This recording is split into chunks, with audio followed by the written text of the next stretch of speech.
Global trade is undergoing a massive physical relocation.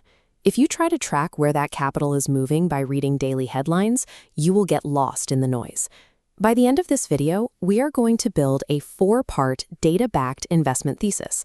This will be a complete framework you can take directly into a board presentation or an investment committee meeting. The core objective of this thesis is to prove mathematically why the sharp rise in Indian domestic consumption is currently capturing the manufacturing capital leaving older hubs. Relying on a structured, documented framework is the single most reliable way to separate strategic, long-term capital allocation from blind guessing. Let's build it.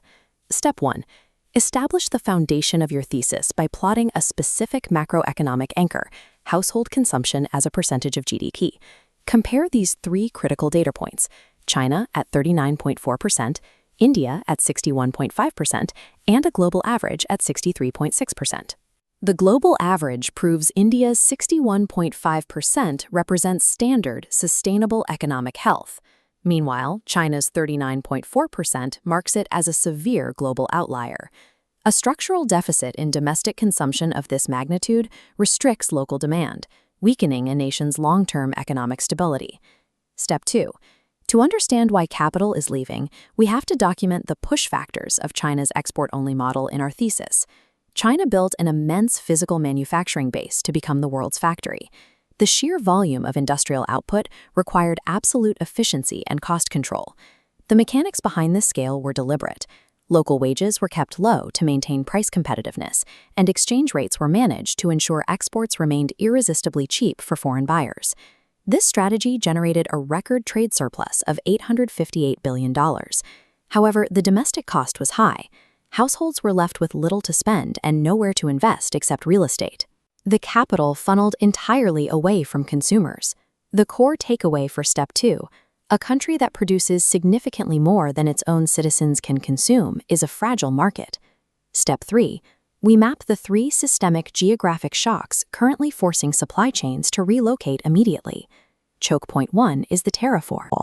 To bypass U.S. tariffs, Chinese companies routed goods through Mexican factories. Foreign direct investment into Mexico surged 276%. When the United States recognized this backdoor, they instituted sweeping tariffs on Mexico, slamming that route shut. Choke point 3, the Red Sea crisis. Houthi attacks forced 30% of global container trade to abandon the Suez Canal and reroute around Africa. This highlighted the extreme vulnerability of routing massive cargo ships through contested waters. The economic fallout was rapid. Freight rates spiked nearly 5 times their normal cost, and Suez Canal tonnage remains 70% below 2023 levels. Overdependence on any single geographic manufacturing hub is now an unacceptable strategic risk for global capital. Step 4. We transition to the solution. This is the absolute core argument for India's emerging global dominance. The difference in the Indian model is wage utilization.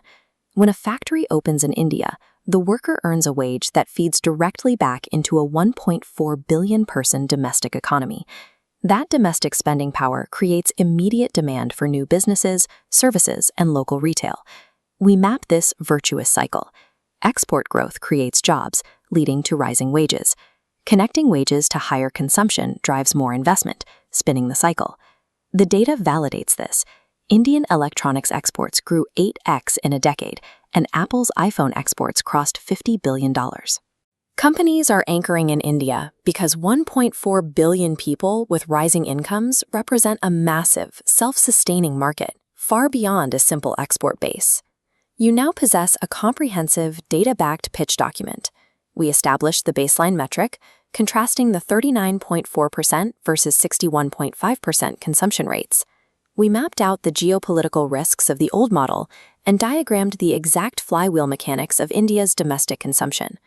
2 major catalysts will accelerate this thesis: the EU-India Free Trade Agreement signed in January 2026 and the continued construction of the IMEC trade corridor.